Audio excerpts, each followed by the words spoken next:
आपण समस्त को स्वागत करुछि मु Smita learn in pipeline channel को आमे जानिछंती ए चैनल ले आमे विशेष व्यक्ति मानकर जीवनी विषय जानती आज वीडियो रे सेही भली जणे विशेष व्यक्ति जीवनी जानिबा मात्र 10 धाड़ी रे आरंभ करिबा।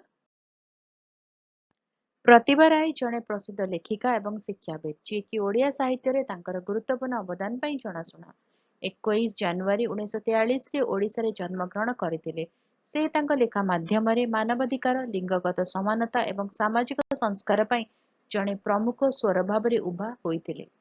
तांकर उपन्यास एवं छोट कहानी गुड़िक प्रायतः जातिगत वैषम्य पितृसत्ता एवं सीमांत संप्रदायर संघर्ष समेत जटिल सामाजिक समस्या गुड़िक अनुसंधान करे। तांकर सबुठार प्रसिद्ध उपन्यास याज्ञसेनी द्रौपदी दृष्टिकोणरू महाभारतर पुनरावृत्ति। लेखा पारंपरिक ओडिया संस्कृति को आधुनिकतावादी विषय वस्तु सहित मिश्रण करे।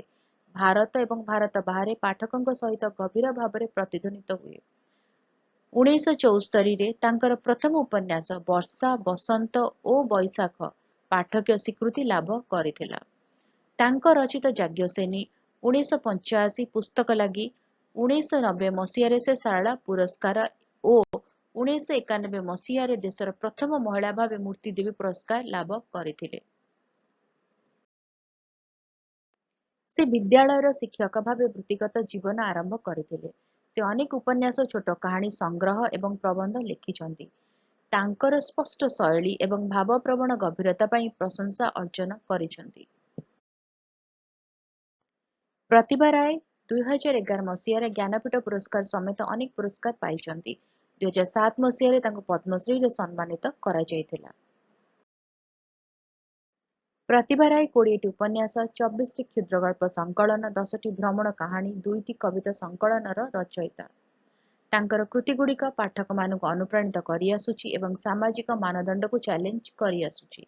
भारतीय साहित्य रे जने अग्रणी व्यक्तित्व भाबरे तांकर ऐतिह्य को दृढ़ करूछि। केमती लगिला वीडियोटी मते कमेंट करके जणेबे। जदि भलो लागिला लाइक करिवे, वीडियो को शेयर करंतु, चैनल को सब्सक्राइब करी बेल आइकन प्रेस करी ऑल नोटिफिकेशन को ऑन रखिथांतु। ताले देखा आगामी वीडियो रे। नमस्कार।